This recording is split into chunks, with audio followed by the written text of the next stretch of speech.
and welcome. This is Peter at Wildcat Hollow Farm. Today we're going to do the first garden tour 2021. So far we didn't really have much to show, which is why we took a while to do this video. Behind me, right here, this is our new garden area. This year we've expanded it a little bit and we have a 40 by 70 vegetable garden. Which is quite a bit bigger than last year, but we're not using the old chicken foundation this year as a garden because we plan to build a small horse stable on that. So we're not going to use that, and that's why we expanded the in-ground garden. All this area behind me at some point later on will be raised garden beds, but we're not going to get around to that for quite a while, I don't think. We have too much other stuff to do. So this year again we had our neighbor till up the ground, and we've put the garden in the ground, and we have a little bit of stuff growing already. A lot of it is just little bitty tiny seedlings or not even come up yet, but we'll show you what we got. Before we go in the garden, I want to show you guys what we've also added to the homestead this spring. Here next to me you can see one of our little fruit trees. We've added 5 fruit trees in a row here in front of the garden to the homestead. There's 2 apple trees, a pear tree, a cherry tree, and there will be a mulberry tree. We had a nectarine that sadly did not live through the last frost, but we are going to get a replacement for it, a mulberry tree. And we've planted the trees here in a line in front of the garden area to the north of the garden. That way it won't shade out the plants. As you can probably hopefully see in the picture, there's all kinds of stuff growing around the trees.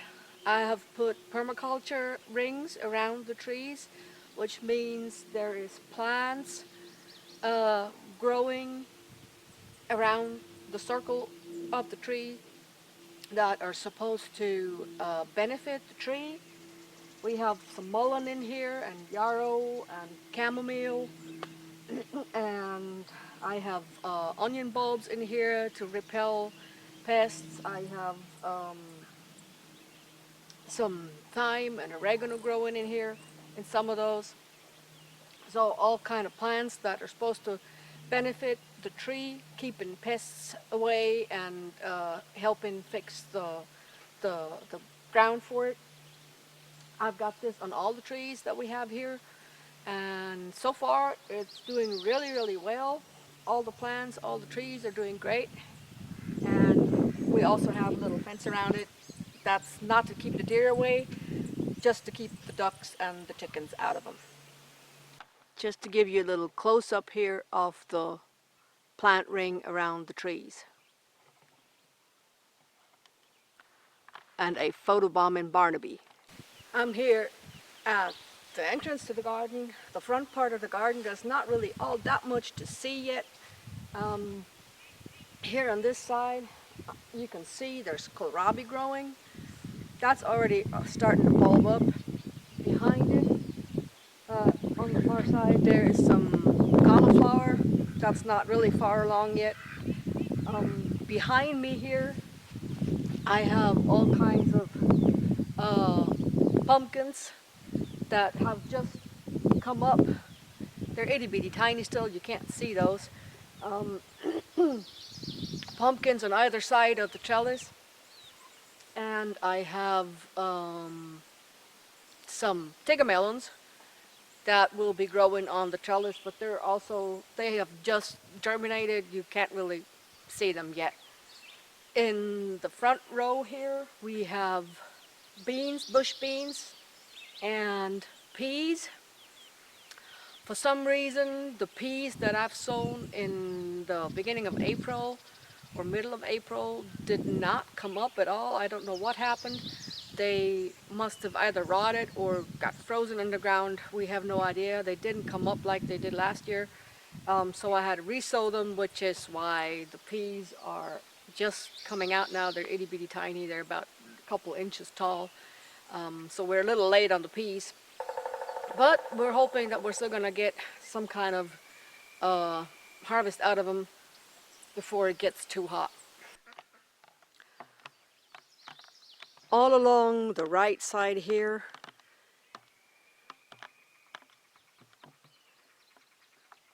is our corn spot. That whole row back here in the back is sown with corn. We have gentleman corn planted here. It's about probably 3 inches high at the moment, so can't really tell. But it's growing fine, and hopefully we'll not have as many corn worms as we had last year, and we'll get a lot of corn out of this. But not really much to see yet here on this side in the middle. Also not really much to see yet. Is where I have sown a lot of squash and melons. There will be combo growing on the trellis in the middle, combo and sweet dumpling, and some butternut squash to the side of it. The bed in front of it that looks totally empty now does have seedlings in it already. That is going to be watermelon. The whole bed, that whole row is going to be sugar. Yeah, the little ones. Can't think of the name. Something with sugar. Watermelons, the small ones. Sugar baby. There we go. Small and baby. Yes, sugar baby. They're itty bitty tiny. Also, just little bitty tiny seedlings, so not really much to see. As you can see, the garden is still in its baby boots. There's not really all that much to see yet. Weeds everywhere. And little tiny seedlings. We do have some stuff growing in the back over there, and I'll take you closer to it. Okay, here in these two beds we have a little bit of stuff growing already. Here in the middle, underneath the trellis, you can see carrots. They're doing well. They need to be thinned out here shortly. On the trellises, on both sides, I have planted cherry tomatoes. They grew so abundantly last year that this year I thought I would put them on the trellis. That way they have plenty of place to sprawl over. They're doing fine. All of the plants that you see here that are growing here, we've started indoors ourselves. In the bed next to it, we have on the far end over there red cabbage. That's mammoth red rock cabbage. In the middle we have some Calabrese broccoli, and as you probably can tell on the picture, I have some chamomile growing in between here everywhere. Chamomile, and also here on the bottom, that is going to be calendula. I'm not supposed to grow any marigolds this year because Mike hates them. So I've distributed some other stuff here and there. Chamomile that I've already got growing from last year, and some calendula, and I have borage sown in between the tomatoes, and it's starting to dribble a little bit here. I hope it's not going to really rain. All right, so this is the cabbage bed here, broccoli in the middle, and red cabbage on the far end, and down here, right in front of me, there is white cabbage. Here we are. These are some of our tomatoes. These are Amish paste tomatoes. We have this whole row here is 25 24, I think 24 Amish paste tomato plants. We started them indoors, and I've put them outside, let me see, probably, oh, when was it? About 10 days ago, 14 days ago, middle of May is when I put them outside. No, that's not right. Actually, it was the beginning of May that I put them outside. I think the first week of May I put them outside. And they are just now, since it's warmed up quite a bit, really starting to grow nicely. We have made some trellises here. We try to use everything that we can on the farm that we have, so we don't have to buy anything. Since our resources are limited, so we've used some old fencing that we've pulled out to make trellises here. We were thinking about making tomato cages, but since we would need a lot of tomato cages, that would be a lot of work. So we figured we'd just make one giant cage. So we've put a row of 3 fences up here, one in the middle and one on each side, to basically keep the plants from falling over. And what I'm going to do is I'm going to put some string in between the plants, that way they can't fall over sideways. So this way I think we'll have a pretty good structure for the tomato plants, so they have a good foundation and won't be able to fall over, and we'll have plenty of support for the fruit.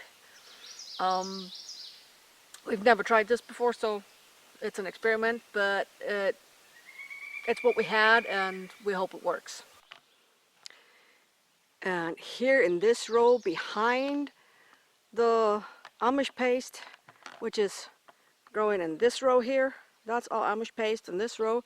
And in this row over here, we have some more fence, as you can see, and we have Cherokee Purples growing in here, 8 plants, and same support system.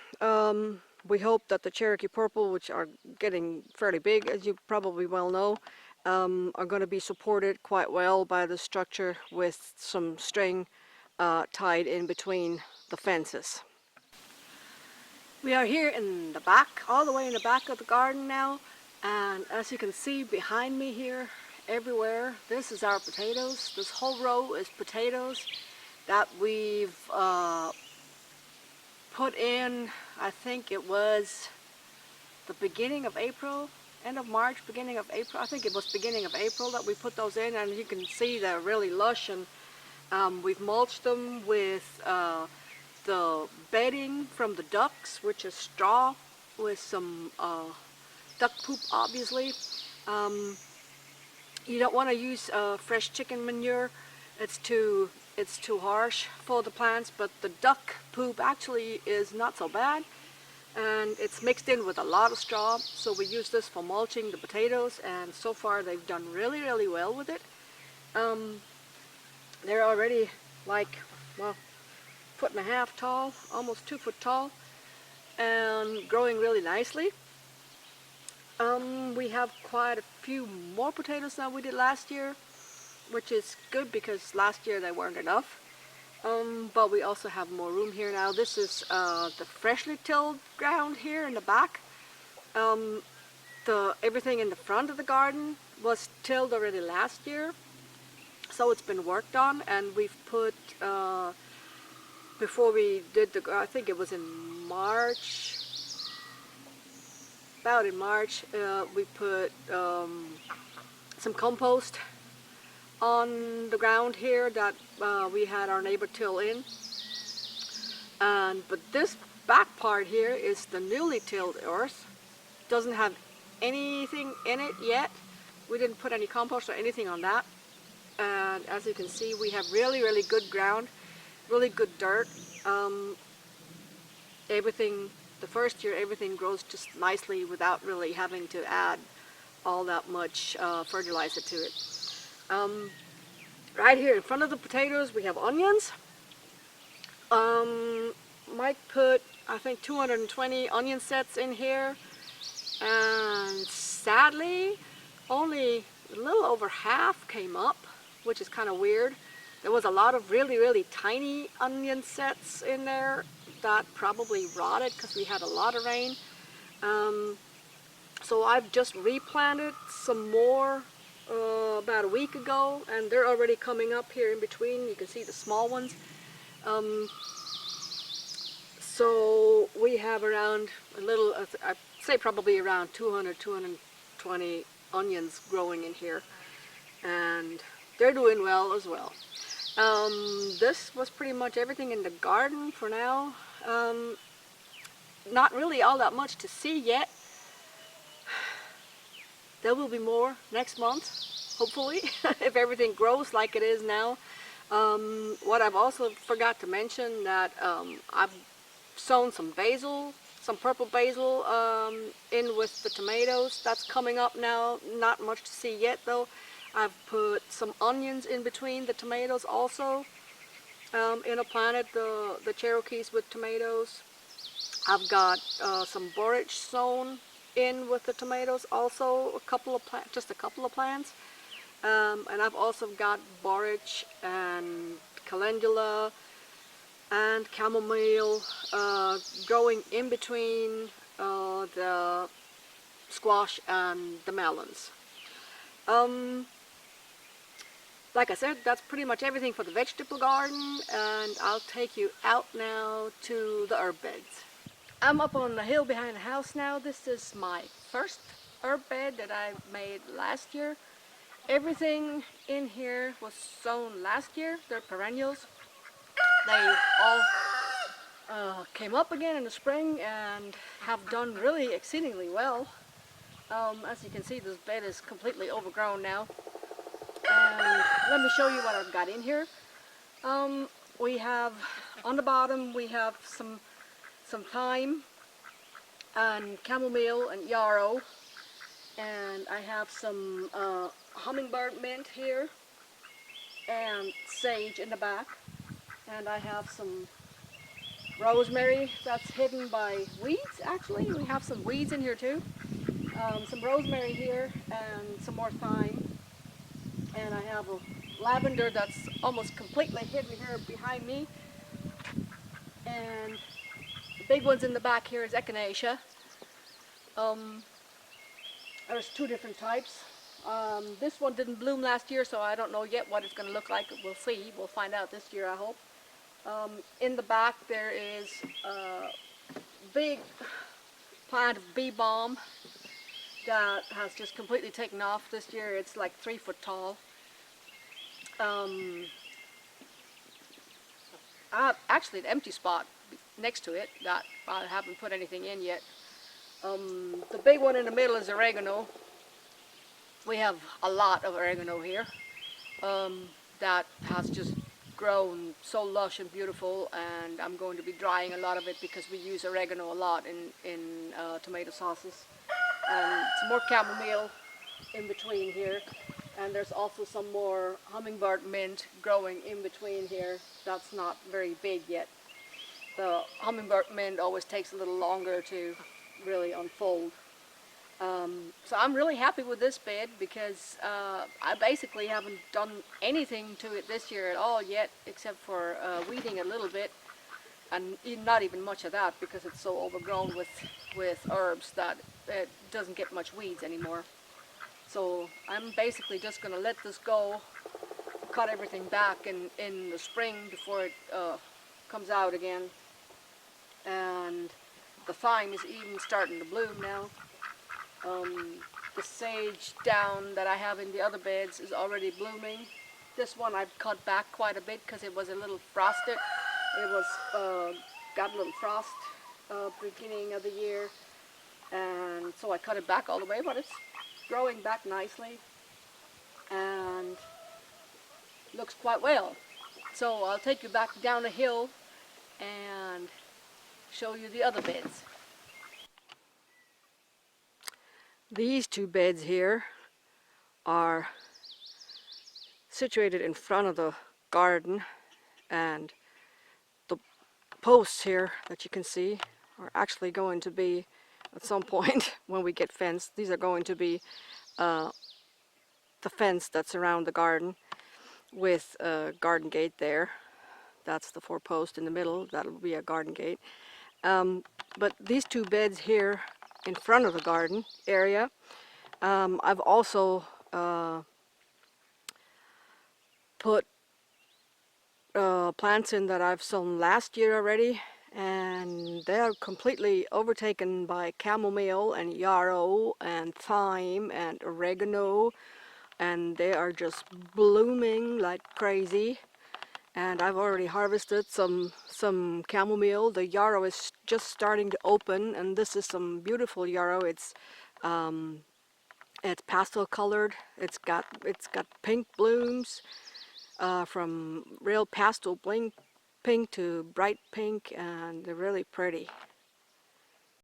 This little bed right here is also one that I've established last year already, kind of at the end of last year. It was in probably early fall, I think, that I've established this bed. And as you can see, we have chamomile in here, and we have the bed is bordered by thyme.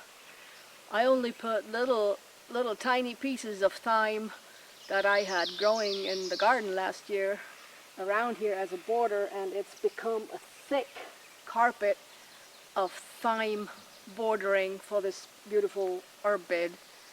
I have some rosemary in here, and some thyme, and some lavender, and some yarrow, and I have some seeds here in the back that have not come up yet, and I don't know if they ever will, but I hope so. This bed and the other one I'm going to show you here shortly is going to be part of our leisure butterfly bee garden that we'll establish here on the side of the garden area. At some point I want to gravel everything in between the rock beds here and make this some kind of leisure area next to the garden area. This is the last bed that I've made just very recently. It's an oval-shaped bed that is going to be like the center of our leisure garden, and I have in here strawberries growing now. On the border outside, there's all strawberries. I have some thyme in here and some yarrow, and in the middle I have strawberry spinach growing that I've sown just a couple weeks ago, and I was curious about that because I've never heard of the plant and never seen it, so I've sown it in here. And this is also the bed that has my 2 blueberries. The blueberries are still very tiny. We've just planted them in the spring, and we've been adding stuff to acidify the soil a little bit. Our soil here is about a 7, which is very, very neutral. It's so for blueberries who like it very acidic, we have to add some acidifier to the dirt. I've tried it with coffee grounds. We always put some coffee grounds in it every once in a while also, and I've also put wood chips on top, and so I'm hoping that over time, plus adding some acidifier, we will get it to a level that will be good for both the strawberries, which like it acidic but not quite as much as blueberries, but like the lowest that the blueberries like and the highest that the strawberries like, so that they kind of meet each other and both like it in this bed. So far it seems to be working well because everything is growing nicely. The strawberries are putting out runners everywhere already, and these are Ozark Beauty strawberries. They're ever-bearing. I've been pinching off the first flowers now, that way we can have maybe a small harvest in the fall this year already. The ever-bearing strawberries bear all summer long, But for the new established plants, it's always good to pinch off the first flowers until they're really established in the ground and they have the roots established and they're a good size, and then you can leave the flowers on later on in the year, and hopefully we'll have some small harvest in the end of summer. I also have some thyme growing in here, and I put some blue sage seeds in here that have not come up for whatever reason, I don't know.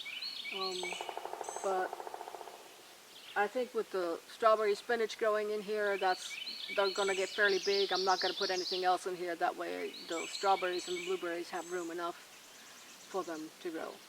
Well, this was about everything so far from the gardens. In the back here, you can see our fence line. This is the fence line. Behind the fence line is the driveway or the creek, whichever you want to call it.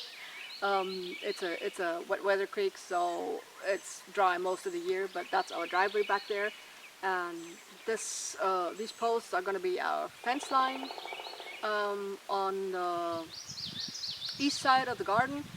And obviously we don't have any fence in yet. We just have most of the posts in already, and the fence will follow at some point. But it's all slowly but surely taking shape a little bit at a time, and hopefully next month everything will be growing even more and we can show you more here from Wildcat Hollow Farm. So hit the subscribe button if you like it, and hope to see you next time around. Bye.